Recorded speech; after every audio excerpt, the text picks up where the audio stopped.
Now, News Nation political contributor Kurt Bardella with his thoughts on Speaker Pelosi and the legacy in California politics, which I know you know well.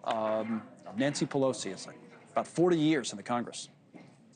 Yeah, I mean, it's the end of an era. I think it's notable that in a time where you have so many, frankly, older members of Congress hanging on, perhaps past the point where they should, where there are images of them falling and in wheelchairs and, just not having all their faculties. This is someone who has made the right decision at the right time in a way that preserves her legacy. And her legacy, among many things, is no speaker.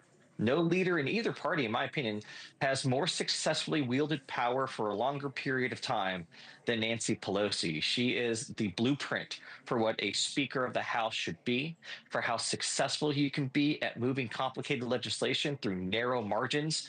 And we'll never have anyone like that ever again in such a fractured moment in time where people have so many opportunities and megaphones and ability to derail policy and agendas. She was the one figure who was able to keep everybody in line from the far left, as far left as AOC, to the more moderates and everything in between. I don't think we'll ever see someone have that type of control for such a long period of time as Nancy Pelosi did. She talked mostly about the city of San Francisco. I watched her video earlier, which was highly produced, but she just put a piece that was published in The Atlantic this afternoon where she made the point that America is great when America is good.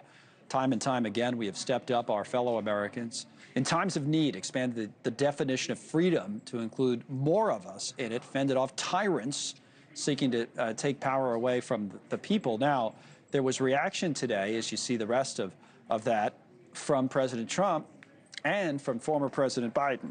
Now, as you might expect, it was not the same reaction. The current president said the retirement of Nancy Pelosi is a great thing for America because she was evil, corrupt, and only focused on bad things for our country. Classy, right? And the former president said that he often said that she was the best Speaker of the House in history. So there you go. So that power of persuasion you were talking about did not necessarily reach the current White House. Well, it's not surprising given the many battles we've seen where Nancy Pelosi frankly humiliated Donald Trump, whether it was in the Oval Office or after the State of the Union address, where she so famously or infamously, depending on your perspective, ripped up the speech as soon as he concluded it and kind of stole the show. Donald Trump is Donald Trump. He never disappoints. He is who he is, which is usually petty, unbecoming of the presidency, unable to get past his own personal grievances, no matter how big or small that they are. And the fact that he reacted like a toddler or a spoiled brat is not surprising at all. And it just shows again that Nancy Pelosi got the better of him. What about that lawsuit I mentioned, just on a different subject before you go? What'd you think of the redistricting vote the other night? It was a surprise to pretty much no one. We knew it was going to pass, right? The California Prop 50, and it did. But now the California Republicans have filed a lawsuit saying the resulting districts constitute unconstitutional racial gerrymanders designed and adopted without lawful justification and in violation of the Equal Protection Clause. Thoughts?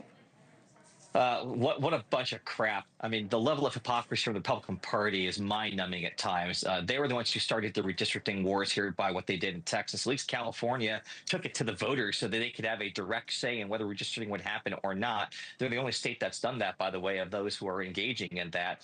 And in fact, Democrats have been engaging in this fight to offset in my opinion, racial overtones, undertones of what some of the redistricting has looked like throughout the country. Again, I believe fundamentally democracy works best when voters choose politicians, not the other way around. At least what California did was take it to the people, and they got a choice in this. All right, Kurt, thank you. As always, Kurt Bardella with us. As we continue here, the former NBA player